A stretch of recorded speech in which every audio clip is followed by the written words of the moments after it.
સત્સંગ એ કોઈ મોઢે કરવાનો વિષય નથી. કઈ કોઈની બુદ્ધિ તીવ્ર હોય, તીક્ષ્ણ હોય, તેને ઘણું બધું યાદ રહી જતું હોય, પણ ભગવત પ્રાપ્તિ તીવ્ર બુદ્ધિથી થતી નથી. સત્સંગ એ તો હૃદયને પલાળવાનો વિષય છે. જ્યારે એ ભક્તિની લાગણીઓથી હૃદય સભર બને ને, ત્યારે સત્સંગનો સ્પર્શ થયો કહેવાય. અને એટલા માટે ઘણા એવા અફસોસ સાથે અમને કંઈ યાદ રહેતું નથી. હું તો કહું બહુ સારું, દર વખતે નવું લાગે. જ્યારે તમે વાર્તા વાંચો તમને નવી લાગે. કમીઓ અથવા અસમર્થતા એ ભગવત પ્રાપ્તિ માટે અયોગ્યતા ક્યારેય નથી. ઘણી ઘણી બધી વસ્તુઓમાં આપણે અસમર્થ હોઈએ છીએ. કોઈ ધનમાં, કોઈ વ્યવસ્થામાં, કોઈ ઘરમાં, કોઈ જ્ઞાનમાં, કોઈ કર્મમાં, કોઈ શરીરથી. ઘણા બધા કારણો અસમર્થતાના આપી શકાય, પણ પ્રભુ માટે આપણી કહેવાતી અસમર્થતા એની કૃપા માટેની અયોગ્યતા ક્યારેય નથી. કારણ કે પ્રભુને કૃપા કરવી છે તો તમારા અભાવથી આકર્ષિત થઈને પણ કૃપા કરી દેશે. કોઈની કંજુસાઈ જોઈને પણ ઠાકોરજીએ કૃપા કરેલી છે. કારણ આમાં તારું શું જાય છે, એક મુઠ્ઠી વધારે ખાંડ પડી એ કાઢે છે ક્યાં? કોઈનો ક્રોધ જોઈને પણ કૃપા કરી છે, કોઈનો કામ જોઈને પણ કૃપા કરી છે, કોઈનો અભાવ જોઈને પણ કૃપા કરી છે. કાંઈ નથી, હું તો મુઠ્ઠી છોલે ચના ધરીશ. બોલો, મહાપ્રભુ ત્યાં પધારવું છે. વૈષ્ણવ બીક બતાવે ઠાકોરજીને, અભાવમાં આનંદથી રહો, નહીં તો વલ્લભના ઘરે પધરાઈ આવીશ. ઠાકોરજી કે ના ના, મારે તો તારે ત્યાં બિરાજવું છે, વલ્લભે મને તારા માથે પધરાયો છે. એનું અભાવ એ જ પ્રભુ માટે આકર્ષણ બની ગયું. અને આજે ગમે તેટલો મોટો 56 ભોગ મથુરાધીશને થાય, પણ કટોરીમાં છોલા તો અવશ્ય આવે. તો વિચાર કરો, હજારો 56 ભોગો ઇતિહાસમાં થયા હશે, પણ યાદ તો છોલે જ કરાય છે. ઇતિહાસના પાનાઓમાં ક્યાં ખોવાઈ ગયા આપણને ખબર નથી. અને એટલા માટે આપણી કોઈ પણ પ્રકારની અસમર્થતા એ અયોગ્યતા નથી. ભગવાન અને જીવમાં ફરક જ એ છે ને, માણસ સંબંધો તોડવાના બહાનાઓ ગોતતો હોય. જોને બધાને કંકોત્રી આપીને આપણને જ ના આપી, યા 2 દિવસ મોડું થઈ ગયું, લગ્નની સિઝન ચાલે છે એટલે યાદ કરું છું. કેટલા કારણો આપણે ગોતી લઈએ છીએ કે એને આમ કર્યું ને આને આગળ કર્યા ને મને પાછળ કર્યું ને ન બોલાયા ને બોલાયા ને હવે પૂરું બધું. અને ભગવાન, માણસ અને ભગવાનમાં ફરક જ એ છે. ભગવાન અને માણસ સંબંધો તોડવાના કારણો ગોતીને તોડી લે છે, અને ભગવાન હંમેશા જીવની સાથે સંબંધ જોડવાના જ કારણો ગોતતા હોય છે. કે ચલ તે મિશ્રી ધરી ને, આજથી આપણે પાકો. આજે તું મારો અવૈષ્ણવ થઈ ગયો હતો, તારી મિશ્રી મને બહુ ભાવે. તે જારી ભરી ને, એમ તો ક્યારેય સેવામાં નથી આવતો, પણ આજે તે જારી ભરી, લાવ તારા પર કૃપા કરી દો. પ્રભુ કૃપા કરવાની તકો ગોતતા હોય છે, શોધતા હોય છે. આજ તો પુષ્ટિ પુરુષોત્તમ છે. પ્રભુને જાણી જશો ને તો જીવનની કોઈ પણ ઘટનાઓ ભગવાન માટે તમને ક્યારે અભાવ નહીં લાવે. સત્સંગની આ જ તો શ્રેષ્ઠતા છે ને. સત્સંગ દ્વારા પ્રભુને એ રીતે જાણી જવા, એ રીતે પામી લેવા કે ગમે તે વિપરીત ભગવાન લીલા કરે ને તો એમાં પણ જીવને આનંદાત્મક લીલાનો અનુભવ થાય. કે પ્રભુ નરસિંહ બનીને પ્રગટ થાય તો વૈષ્ણવને આનંદ થાય, ઓહો આજે તો પ્રભુ કેવા સુંદર લાગો છો, આપ તો નરસિંહ રૂપે દેખાઓ છો. વામન બની વિરાટ થઈને બધું લઈ લે તો પણ બલિરાજાને કૃપા લાગે. ક્યારે? કારણ કે દુનિયાની સૌથી સુરક્ષિત જગ્યા કોઈ હોય તો એ ભગવાનનું ચરણ જ છે ને. એટલે આપણું બધું પ્રભુને ધરવું એ ગુમાવવાનું નથી, સૌથી સુરક્ષિત જગ્યામાં રાખવાની વાત છે. અને એટલે જ તો ષોડશગંધમાં મહાપ્રભુજી આજ્ઞા કરે છે, સર્વ સમર્પિતમ ભક્ત્યા કર્તાર્થોસી સુખી ભવ. સર્વ સમર્પણ કરીને સુખી થઈ જા. તારી પાસે પકડેલું છે તે પકડેલું છે, દુઃખ ત્યાં સુધી જ છે. જે દિવસે એને સોંપી દઈશ પછી શેનું દુઃખ? આ સત્સંગની સરિતા રોજ નવા ઘાટો પર થતી વહેશે. જેમ યમુનાજીનો કલકલ વહેતો પ્રવાહ હોય ને, વિશ્રામ ઘાટે પાન કરો, ઠકરાણી ઘાટે પાન કરો, તમે ગોવિંદ ઘાટે, દરેક ઘાટના ભાવનો આસ્વાદ કેવો બદલાય. વિશ્રામ ઘાટે પાન કર્યા પછી પણ વૈષ્ણવને લાલસા તો એ રહે કે લાવને ઠકરાણી ઘાટે પણ પાન કરી આવું. અરે આટલા જ કિલોમીટર તો આગળ છે જલનો પ્રવાહ. જેટલું પ્રવાહની મહત્તા છે એટલી જ ઘાટની પણ મહત્તા છે. कथा तो वही है ना भागवत जी, पर किसके मुख से सुनी जाए, किसके अर्थों को सुना जाए, ये भी इतना ही महत्व का है. देखो आज हमारा प्रधान विषय श्रीमद् भागवत है और श्रीमद् भागवत हमणा कलाक पहला ज बात कर, एक दिवस में भागवत जी थाय. मैं भगवाने 4 श्लोक में करी लीधा तो 3 कलाक तो घणा कहेवाय. चतुश्लोकी भागवत भगवाने ब्रह्माजी ने 4 श्लोक में संभळावी दीधुं तो 3 कलाक तो गणाय छे. घणीवार क्षणों पण जीवनने सार्थक करी देती होय छे अने घणीवार वर्षोना संग पण आत्मीयता बांधी शकता नथी, आत्मसात करी शकता नथी. ए ज यमुनाजीना किनारे वसनारो, वर्षोथी रहनारो व्यक्ति यमुनाजीना भावने या स्वरूपने प्राप्त नहीं करी शके. अने क्यांक वर्षों बाद पहली बार यमुनाजीना तट पर जईने पान करनारो व्यक्ति यमुनाजीने पामी ले. आ तो पढ़े लिखे सुने नहीं आवे. आ बधा आपड़ा लौकिक गणितोथी बहु बहारनी वातो छे. આપણા જીવનમાં લૌકિકતા કરતા કરતા આપણી બુદ્ધિમાં લૌકિકતા વસી ગઈ છે અને વસવાને કારણે પ્રભુને પણ લૌકિક વ્યવહારિક દ્રષ્ટિથી આપણે જોઈએ છે. શું એને ગમે, શું ન ગમે, આમાં પ્રભુને રૂચે ન રૂચે. પ્રભુ સંબંધી ગણિતો જુદા છે. શ્રીમદ ભાગવતજીને કેન્દ્રમાં રાખીશું. અનેક અનેક પ્રકારથી ભાગવતજીની વ્યાખ્યાઓ, એમ તો ઘણો વિસ્તાર ભાગવતજી માંગે. વિદ્યાવતામ ભાગવતે પરીક્ષા, ત્યાં સુધી કહું વિદ્વાનોની તો પરીક્ષા શ્રીમદ ભાગવત છે. પણ આપણે શ્રીમદ ભાગવતજીને સંપૂર્ણ રૂપે અનુભવવાનો પ્રયાસ કરીશું. તો ઘણી વાર કહું, જેમ ભગવાનને પક્ષી બનીને ઉડવાની ઈચ્છા થઈ તો એ ગરુડ બની ગયા. ભગવાનને કલકલ કલકલ વહેવાની ઈચ્છા થઈ તો યમુનાજી બની ગયા. ભગવાનને પર્વત રૂપે બિરાજવાની ઈચ્છા થઈ તો ગિરિરાજજી બની ગયા. એ જ પ્રભુને સ્વરૂપ રૂપે પ્રગટ થવાની ઈચ્છા થઈ તો શ્રીનાથજી બની ગયા. એ જ ભગવાનને ગ્રંથ રૂપે પ્રગટ થવાની ઈચ્છા થઈ તો એ ભાગવત બની ગયા.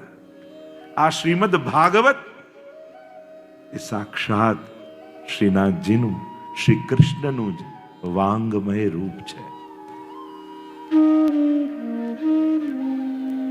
શ્રી કૃષ્ણ આ કલયુગમાં કઈ રીતે મળે? આચાર્યો તો એમ કહે, ભાગવતની કથા મળે ને તો એમ જ માનજો કે કૃષ્ણ મળી ગયા તમને આ કળિયુગમાં. કદાચ આપણે એટલા ઇન્દ્રિયોનું સામર્થ્ય નથી કે આ આંખે તુરંત એને જોઈ લઈએ, આ કાનેને સાંભળી લઈએ, પણ ભાગવત મળી તો માનજો કૃષ્ણ મળ્યા. આ કળિયુગમાં પ્રગટ કૃષ્ણ કોઈ હોય તો કથારૂપી ભાગવત છે.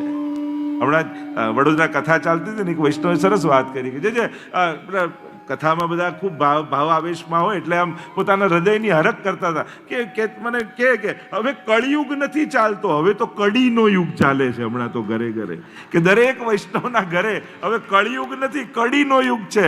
કે આપ લોકોની જ યુટ્યુબમાં કથાઓ ઘરે ઘરે ચાલતી હોય છે. મેં કીધું આ સારું, કડીનો યુગ ચાલે છે. મૂળ વાત એ છે, ભગવદ નામને ઘરે ઘરે પહોંચાડવું, આનાથી મોટી એક આચાર્ય માટે સિદ્ધિ શું હોઈ શકે? શરીરને દેશ નડે, બોર્ડરો નડે, પાસપોર્ટ જોઈએ, વિઝા જોઈએ, કાળ, દેહ બધું જ નડે. શરીર માટે બંધન છે. વિચારોને કાંઈ નડતું નથી. વિચારો બધી સીમાઓને ઓળંગી વિશ્વના ખૂણે ખૂણે પહોંચી શકે છે. ભલે માધ્યમ લોકો કે આ યુટ્યુબનું માધ્યમ કે ચેનલનું માધ્યમ આ ના હોત તોય આ વાણી ઘર ઘર સુધી હોત જ. વ્યાસજી સમય કઈ હતું, વાલ્મીકીજી, તુલસીદાસજી સમય હતું, મહાપ્રભુજી સમય કઈ હતું, તો એ ઘરે ઘરે સોળસ ગ્રંથ પહોંચ્યા કે નહીં? વિચારો પહોંચે છે. માધ્યમોની મહત્તા નથી હોતી વૈષ્ણવો. આ માધ્યમો ન હોત તો એ ઘરે ઘરે આ વાણી ગૂંજતી જ હોત. અને પહેલા શરૂઆત કરી ત્યારે નહોતું, ત્યારે તો સીડી પેલી ચાલતી. જ્યારે કથાની શરૂઆત થઈ બધા સીડીના સેટ લેવા આવે, અને સીડીના સેટ એમાં પાછું બગડી બી જાય થોડા ટાઈમમાં. બીજો પાર્ટ ગયો, ત્રીજો પાર્ટ ઘસાઈ ગયો, લોકો બદલાવા આવે, પ્લીઝ આ બદલી આપો ને. અને હવે ગયું, યુગ બદલાયો, સમય બદલાયો, લોકો મોબાઈલ સુધી પહોંચી ગયા. પણ આનંદ એ વાતનો છે, લાખો લોકોના જીવન બદલાયા છે. ત્યારે લોકો આવીને અભિવ્યક્ત કરતા હોય, જ્યારે કથા પૂરી થાય ને અમે લોકો દરેક ગામમાં થોડી વાર બિરાજી, બધા વંદન કરવા આવે, અને ત્યારે એક એકના ભાવ તમે જુઓ, તમને એમ લાગે કે શું ચમત્કાર થઈ રહ્યો. મહાપ્રભુજી આ શરીરને નિમિત્ત બનાવીને શું કાર્ય કરી રહ્યા છે. આપણને આશ્ચર્ય. કરનારા તો વલ્લભ જ છે, શ્રી વલ્લભ જ આ બધું જ કરતું અકર્તું અન્યથા કરતું છે. અને મૂળ વાત તો એ છે કે વલ્લભ કુલ અને વૈષ્ણવ કુળની વચ્ચે જે પ્રેમનો નાતો જોડાયો છે ને, સૌથી મોટી સિદ્ધિ તો એ છે. ઘણીવાર ઘણા સંતો, મહાત્માઓ, કથાકારોને આશ્ચર્ય થાય કે અમે આટલું કરી કરીને થાકી જઈએ છે તોય લોકોના દિલ આમાં જીતી નથી. આ વલ્લભ કુળ જોડે વૈષ્ણવોને કયો પ્રેમ છે, કયો સ્નેહ છે, એવું તો શું છે એને ખબર નથી. આ લોહીના સંબંધો નથી, આ તો આત્માના લીલાના સંબંધો છે. એ જગતના વ્યવહારથી સમજમાં ક્યારે આવવાના નથી દુનિયાને. नहीं तो घनी बार घना बातों के आप लोगों को ये वैष्णव इतना स्नेह क्यों करते हैं, આટલો આપ લોકો માટે આટલો ભાવ કેમ વલ્લભકુળ માટે વૈષ્ણવને? એ લોકોને સમજમાં ના આવે. અમે લોકો આટલું કરીને થાકી જઈએ તો આટલો સ્નેહ નથી પ્રાપ્ત કરતા. ત્યારે સમજાવવું પડે આ કેવલ કોઈ વ્યવહારથી ખુશ કરવાની વાત નથી, આ તો એ લીલાનો સંબંધ છે જેનું ખેંચાણ વૈષ્ણવ સાથે. તો શ્રીમદ ભાગવતની જે ચર્ચા આપણે કરી રહ્યા છે કેન્દ્રમાં રાખીને પ્રસિદ્ધ, અને શ્રીમદ ભાગવત એવો એક ગ્રંથ છે જેના માટે પ્રભુએ 4 અવતારો લીધા છે. આ એક ગ્રંથ એવો સ્વયં નારદજી રૂપે અને પ્રેરણા કરી વ્યાસજીને. વ્યાસજીએ શ્રીમદ ભાગવતની રચના કરી, બીજો અવતાર વ્યાસજી પ્રભુનો. એ જ વ્યાસજીની વાણીને ગાવા માટે સુખદેવજી રૂપે પ્રભુ પધાર્યા, અને એ જ સુખદેવજીની વાણીને જગતને સમજાવવા માટે દયયા નિજ મહાત્મ્યમ કરિષ્યન પ્રકટમ હરિ વાણ્યા યદા તદા સ્વાસ્યમ પ્રાદુર્ભૂતમ ચકારહી. સાક્ષાત પ્રભુના વદના અવતાર મુખારવિંદ સ્વરૂપ શ્રી મહાપ્રભુજી રૂપે પ્રભુ પધાર્યા, અને સુબોધનીજીને ભાગવતાર પ્રકરણ દ્વારા શ્રીમદ ભાગવતના ગૂઢ અર્થોને સમજાવ્યા. મહાપ્રભુજી કહે મારો કોઈ જુદો સ્વતંત્ર અર્થ છે જ નહીં, હું આવ્યો છું મારા અર્થો પ્રગટ કરવા નહીં, વ્યાસજી અને સુખદેવજીને વાણીને સમજાવવા માટે આવ્યો છું. એ શું કહેવા માંગે છે? અંગે ઘણી ટીકાઓ હશે ભાગવત પર, પણ બધામાં વિદ્વાનોની બુદ્ધિનું દર્શન છે.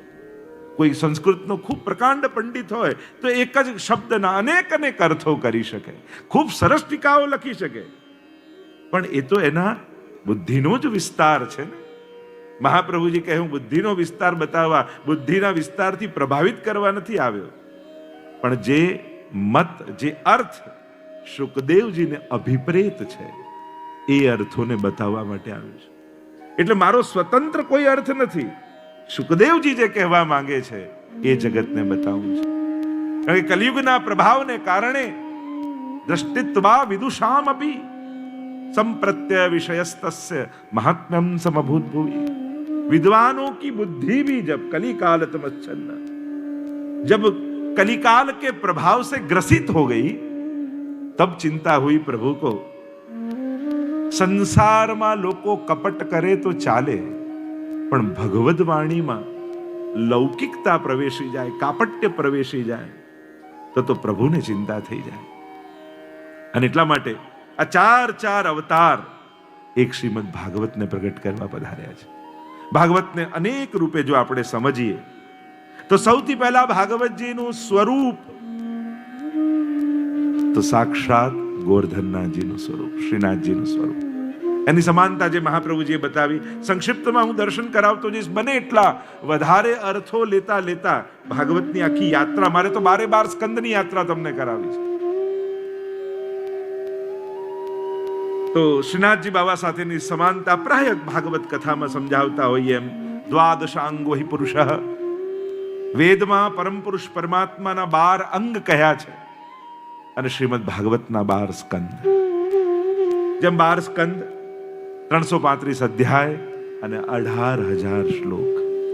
શ્રીમદ ભાગવત સ્વરૂપની સમાનતા કરીએ, પહેલો ને બીજો સ્કંદ બંને ચરણારવિંદ શ્રીનાથજી બાબાના, ત્રીજો ને ચોથો સ્કંદ બંને બાહુ, પાંચમો ને છઠ્ઠો સ્કંદ બંને જંઘાઓ, સપ્તમ સ્કંદ શ્રીનાથજી બાબાનું મુષ્ટિકાવાળો હસ્ત, આઠમો ને નવમો સ્કંદ બંને વક્ષસ્થલ, દશમ સ્કંદ એ હૃદય, એકાદશ સ્કંદ એ મસ્તક અને 12મો સ્કંદ ઊંચો ઉઠેલો શ્રીનાથજી બાબાનો હાથ, જેનાથી નિજ ભક્તોને નિકુંજના દ્વાર પર ઉભા રહી શ્રી ગોરધનનાથજી બોલાવે છે, આવો આવો આવો આવો.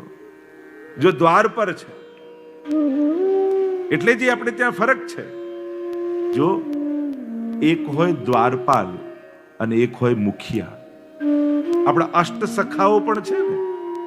ઘણી વાર આપણે બહાર ગિરિરાજજીની કલ્પના કરતા હોય, અરે એ અષ્ટ સખાઓ દ્વારપાલ નથી કે દરવાજે ઉભા હોય, એ તો મુખિયા છે અને મુખિયા તો ભીતર સેવામાં હોય.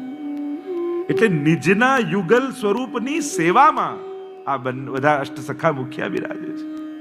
અમારા શ્રીનાથજી બાબા નિજ ભક્તોને બોલાવવા માટે છેક દ્વાર સુધી પધારી ગયા અને દ્વાર પર ઉભા રહી નિજ ભક્તોને શરણમાં બોલા. અનેક એના ભાવોની ઘણા બધા પ્રકારથી ચર્ચા છે, પણ એ વિસ્તારમાં હું નથી જતો. કઈ રીતે પ્રભુ પુષ્ટિ લીલા કરી રહ્યા છે એનો આખો ભાવ છે. તો 12 સ્કંદ એ શ્રીનાથજી બાબાના 12 અંગ છે.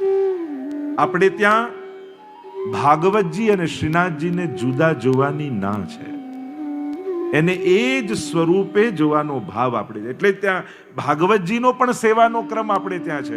બીજે ક્યાંય ન હોય, બારગામ તમે ભાગવતજી સાથે પધરાઈ જાઓ તો એમને પણ ભોગ ધરીને તમે લઈ શકો, કારણ કે એ પણ સાક્ષાત સ્વરૂપ છે. એક 7 નામ ભાગવતજીના પ્રસિદ્ધ છે. 7 નામોનું જો દર્શન કરાવું કે નામ રૂપ પછી લીલા આદિનું દર્શન કરીશું અને એ રીતે ભાગવતજીનો પરિચય કરવાનો પ્રયાસ કરીશું. શ્રીમદ ભાગવતજીનું પ્રથમ સંપૂર્ણ નામ શ્રીમદ ભાગવત મહાપુરાણ. શ્રીમદ ભાગવત છે અને આ શ્રીમદ ભાગવત છે આ ગ્રંથ એમ કેમ અમે માનીએ? કારણ કે ભાગવતની લીલાઓ અન્ય ગ્રંથોમાં પણ વર્ણિત છે. અનેક પુરાણોમાં એ લીલાઓ આવે છે. ભાગવતજીની મહત્તા એટલા માટે છે કે શ્રીમદ ભાગવતમાં પ્રભુની જે લીલા છે એ સારસ્વત કલ્પના દ્વાપરમાં જે પૂર્ણ સ્વરૂપે પ્રભુ પૂર્ણ પુરુષોત્તમ પદ, દરેક કલ્પના દ્વાપરમાં કૃષ્ણ અવતાર થાય છે, પણ અન્ય કલ્પોના દ્વાપરમાં પ્રગટેલા કૃષ્ણ એ અવતાર હોય છે, અવતારી નથી હોતા, પૂર્ણ પુરુષોત્તમ નથી હોતા. પણ શ્રીમદ ભાગવતમાં સ્પષ્ટ કર્યું. દ્વિતીય સ્કંદમાં ત્યાં વાત કરતા જ્યારે અવતારોની લીલા આવી ત્યારે એતે ચાંસ કલાપુંશ કૃષ્ણસ્તુ ભગવાન સ્વયં. કૃષ્ણ સાક્ષાત ભગવાન છે અને એ ભગવાન અનેકવિધ અવતારો લઈને પધારે છે અને એટલા માટે ભાગવતની મહત્તા છે. તો શ્રીમદ ભાગવત મહાપુરાણ એક અર્થ જો વિચાર કરીએ તો શ્રીયુક્ત, સ્વામિનીજી યુક્ત. આપણે ત્યાં ઘણી વાર બહુ રાધે રાધે કે આમ હાથ ઊંચા કરીને એવું હવેલીમાં બહુ બોલાતું નથી. તો ઘણી વાર લોકોને એમ થાય કે આવું કેમ? કારણ તમે અષ્ટાક્ષરમાં શ્રી કૃષ્ણ બોલો છો ને, એમાં શ્રી એ રાધાજી આવી જ જાય છે. આપણે ત્યાં ઠાકોરજી એકલા હોતા જ નથી, હંમેશા યુગલ ભાવથી જ બિરાજે છે. તમારે ત્યાં લાલન પણ હોય ને તો પણ યુગલનો જ ભાવ છે. નહીં તો જો ઠાકોરજીનું વર્ણ કેવું હતું, કેવા રંગના હતા ઠાકોરજી? શ્યામ ને? તમારા લાલન શ્યામ છે? કેવા છે? પીળા રંગના ને, પીત. તો પીળો રંગ કોનો છે? તો કે પ્રભુ રાધા રાધા રાધા રાધા રાધા અખંડ જપ કરતા કરતા સ્વયં રાધાજીના વર્ણના બની ગયા છે. એટલે પીત પ્રભુ છે ને, એ રાધાજીના આવેશવાળા ઠાકોરજી છે. એટલે જ્યારે પણ પ્રભુના દર્શન કરો ત્યારે એમને એકલા સ્વરૂપે ન જોતા, દરેકને ત્યાં રૂપ ભલે એક હોય, સ્વરૂપ તો બે જ છે. યુગલ સ્વરૂપે પ્રભુ આપણે ત્યાં બિરાજે છે. એટલે આ શ્રી શબ્દ, શ્રી અક્ષર એ સ્વામીજીનો છે. ભાગવત અનેક અનેક અર્થો કર્યા. ભગવતા પ્રોક્તમ ભાગવતમ, ભગવતા ઉદિતમ ભાગવતમ. જે ભગવાને કહ્યું એ ભાગવત. એટલે કે ભાગવતના પ્રથમ વક્તા સ્વયં ભગવાન છે. આપણે ત્યાં જે ભાગવતજીમાં આખા વર્ણન આવે છે, એમાં ભગવાનના નાભીમાંથી કમળ, કમળમાંથી બ્રહ્માજી પ્રગટ થયા, અને બ્રહ્માજી જ્યારે ચારે બાજુ શોધવા લાગ્યા, હું ક્યાંથી આવ્યો, તપ કર્યું, છેડો ન પામ્યા, અને ત્યારે પ્રભુએ ચતુશ્લોકી ભાગવતનો ઉપદેશ આપ્યો. એટલે ભાગવતના આદિ વક્તા સ્વયં પ્રભુ છે. 4 શ્લોકનો વિસ્તાર આ 18,000 શ્લોકમાં છે. એટલે શ્રીમદ ભાગવત એટલે જે ભગવાને કહ્યું છે ભાગવત છે. ભાગવતનો એક અર્થ ભગવતસ્ય, જે ભગવાનના છે એ પણ ભાગવત. એટલે કે આમાં ભક્તોની કથા છે. ભાગવતમાં ભગવાનને સમજાવવા માટે ભક્તોના ચરિત્ર વર્ણન કરવામાં આવ્યા છે.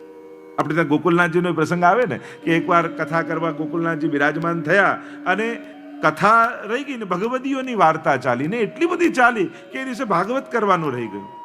ત્યારે વિરામ થયો ત્યારે વૈષ્ણવ આવીને કહ્યું, જયરાજ આજ કથા તો રહી ગઈ.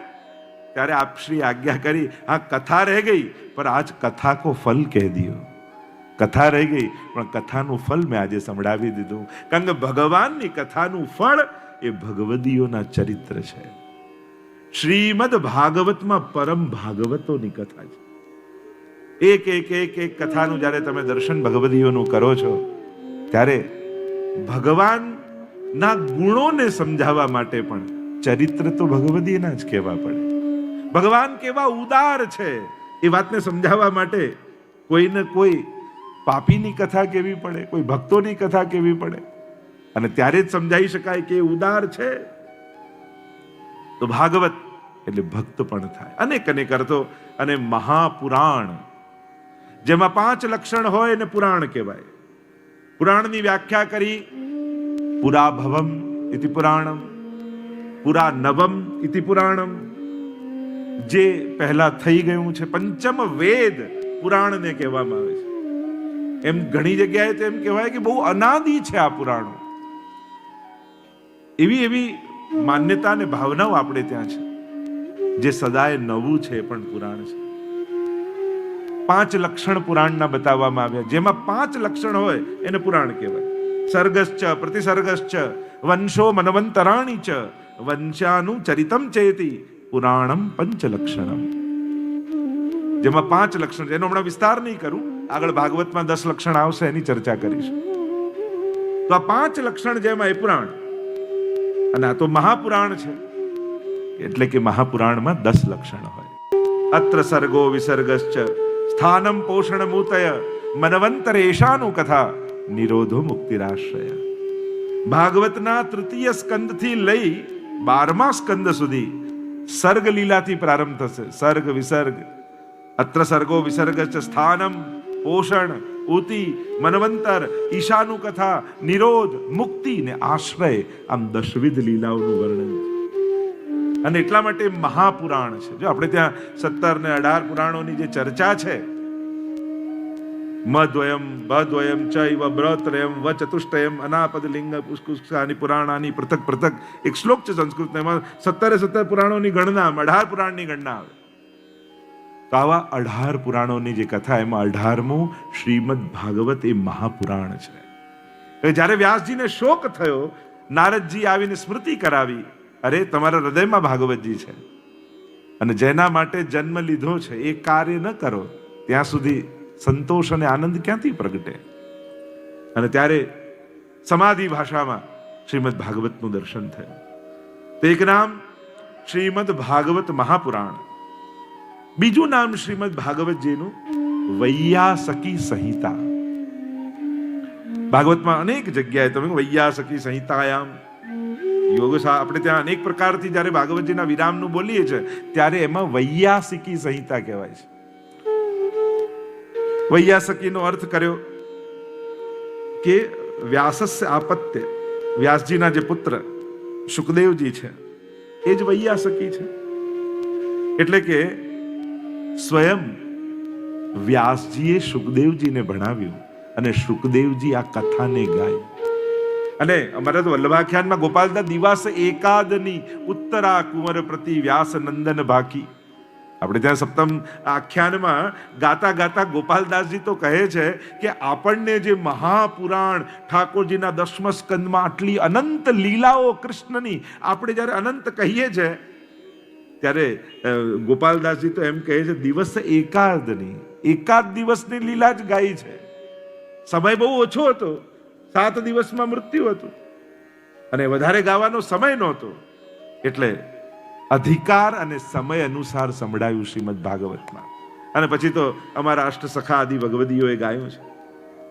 તો વૈયાસકી સંહિતાયામ, આ વૈયાસકી એટલે કે શુકદેવજીની સંહિતા છે. એવમ નિશમ્ય ભૃગુનંદન સાધુવાદમ વૈયાસકી સ ભગવાનથ વિષ્ણુરાતમ. 10મા સ્કંદમાં પણ જ્યારે શુકદેવજીને પ્રશ્નો કર્યા પરીક્ષિત મહારાજે ભગવાન સંબંધી, કે ભગવાને આ ક્યાં ક્યાં નિવાસ કર્યો, કેટલી પત્નીઓ હતી, વ્રજમાં કઈ કઈ લીલાઓ કરી, અને જ્યારે પ્રભુ સંબંધી પ્રશ્નો 10મા સ્કંદના પ્રારંભમાં પરીક્ષિત મહારાજ સુખદેવજીને કરે છે અને સુખદેવજીની સમાધિ લાગી જાય છે. અને ત્યાં એટલે જ વચ્ચે સૂત ઉવાચ આવ્યું. સૂત ઉવાચ તો કે સંવાદ તો સુખદેવજી ને પરીક્ષિતની વચ્ચે ચાલે, આમાં સૂત ઉવાચ ક્યાંથી આવ્યું? તો કે જ્યારે ભગવત સંબંધી પ્રશ્ન કર્યો ને તો ત્યાં જ સમાધિ લાગી ગઈ. અને ત્યારે પ્રભુને ચિંતા થઈ કે અરે કથા અધૂરી રહી જશે તો આનો ઉદ્ધાર કેમ થશે? એટલે ભગવાન એટલે કે ભગવાન શુકદેવજીના હૃદયમાં પ્રવેશ કરે છે અને 10મા સ્કંદની કથા સ્વયં પ્રભુ પોતે ગાઈ રહ્યા છે, એવો ભાવ. તો ત્યાં શુકદેવજીને વૈયાસકી સ ભગવાન, વૈયાસકી કહ્યા છે. ત્રીજું એક નામ ભાગવતજીમાં, ભાગવતજીનું સાત્વતી સંહિતા યા સાત્વતી શ્રુતિ. આ સાત્વતી શ્રુતિ છે. 2 અર્થ કર્યા સાત્વતના. સાત્વતનો એક અર્થ થાય ભગવાન પોતે સાત્વતામ પતિ, અને બીજો અર્થ થાય સાત્વંતો ભક્તાહ ભગવદીયો. આ એની શ્રુતિ છે, આ સ્વયં ભગવાનની કથા છે. અને એટલા માટે ભાગવતજીની મહત્તા જ એટલા માટે છે કે આ ગાય છે ભગવાને, પોતે છે ભગવાન, અને ભગવાનના સ્વરૂપને સમજાવ્યું છે ભાગવત. ચોથું એક નામ આપ્યું અષ્ટાદશ સહસ્ત્ર સંહિતા. શ્રીમદ ભાગવત અષ્ટાદશ સહસ્ત્રી સંહિતા છે. સહસ્ત્રી સંહિતા એટલે કે 18,000 શ્લોકોની સંહિતા છે. આમાં 18,000 શ્લોક છે, અને વિશ્વાસ ના હોતો તો ઘરે જઈને ગણી લેજો. એમ તો કેવા 3,76,000 અમુક શબ્દો પણ કહેતા હોય છે. અનેક અનેક ભાવો છે. પણ એક વસ્તુ ચોક્કસ, દરેકના ઘરે ભાગવતજી જરૂર બિરાજવા જોઈએ. મહાપ્રભુજીએ ભાગવતજીના મહાત્મ્યને સમાજમાં સ્થાપિત કરવા માટે અથાગ પરિશ્રમ કરેલો છે.